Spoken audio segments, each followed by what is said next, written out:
അനധികൃതമായ സ്വത്ത് സമ്പാദനം അദ്ദേഹം നടത്തി എന്നതിന് ഇതിൽ പരം മറ്റൊരു തെളിവ് വേണ്ട.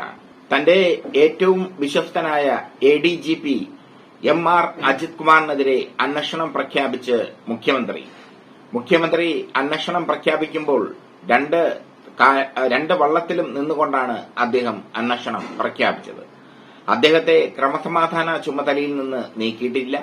അതേസമയം PV അൻവറിന്റെ ആരോപണം അത് ഗൌരവമായി കാണുന്നു എന്ന് വരുത്തി തീർത്തുകൊണ്ട് PV അൻവറെ അദ്ദേഹം സമാശ്വസിപ്പിച്ചിരിക്കുന്നു. പക്ഷേ അജിത് കുമാറിന് നേരെ വീണ്ടും ആരോപണങ്ങളുടെ പെരുമഴ തന്നെ ഉണ്ടാകുന്നു. അജിത് കുമാറിനെ ഏറ്റവും കൂടുതൽ കുടുക്കിയത് അനധികൃത സ്വത്ത് സമ്പാദനമാണ്. അതിന് തെളിവുകളുമുണ്ട്. തിരുവനന്തപുരത്ത് കവടിയാറിൽ അദ്ദേഹം പണിയാൻ പോകുന്ന മണിമാളികയുടെ ദൃശ്യങ്ങൾ മാധ്യമങ്ങൾ പുറത്തുവിട്ടിരുന്നു. 12,000 സ്ക്വയർ ഫീറ്റിൽ അവിടെ മണിമാളിക പണിയാനുള്ള പ്രാരംഭ നടപടികളും ആരംഭിച്ചു.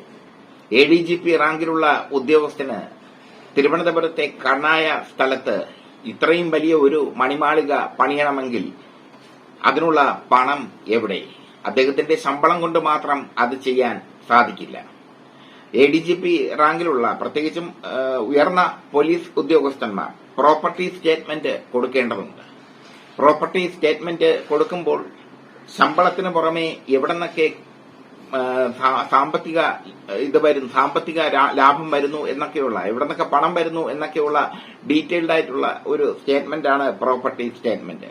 ആ പ്രോപ്പർട്ടി സ്റ്റേറ്റ്മെന്റിൽ പലതും അജിത് കുമാർ മറച്ചുവെച്ചു എന്നാണ് ആരോപണം. വർഷാവർഷം പ്രോപ്പർട്ടി സ്റ്റേറ്റ്മെന്റ് കൊടുക്കേണ്ടതുണ്ട്. എന്തായാലും PV അൻവറിന്റെ ആരോപണം പുറത്തു തന്നെ കൊണ്ടു എന്നുള്ളത് ശ്രദ്ധേയം. കൃത്യമായി അദ്ദേഹം ആരോപണം ഉന്നയിക്കുകയും അജിത് കുമാറിനെ കുടുക്കിലാക്കുകയും ചെയ്തിരിക്കുന്നു.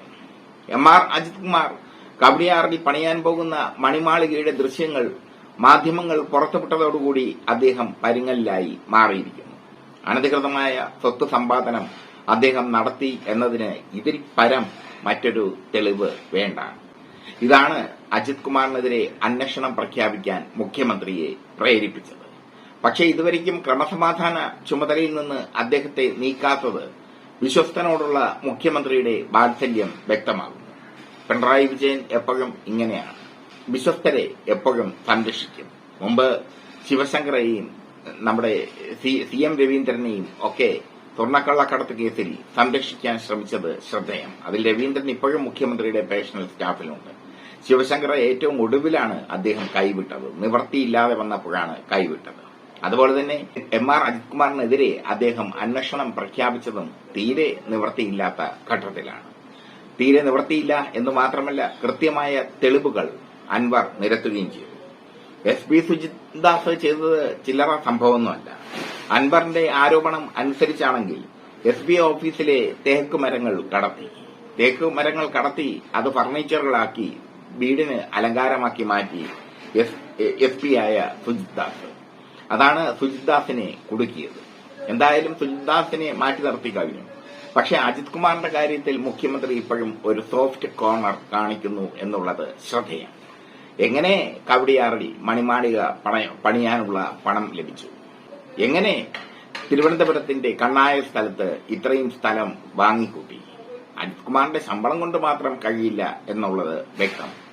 വലിയ ഒരു ലോബി, അൻവർ പറഞ്ഞതുപോലെ വലിയൊരു അധോലോകം പ്രവർത്തിക്കുന്നുണ്ട് ഇതിൽ. പോലീസ് ഉദ്യോഗസ്ഥരും മാധ്യമപ്രവർത്തകരും മറ്റ് ഉന്നത ഉദ്യോഗസ്ഥരും അടങ്ങിയ ഒരു വലിയ അധോലോകം.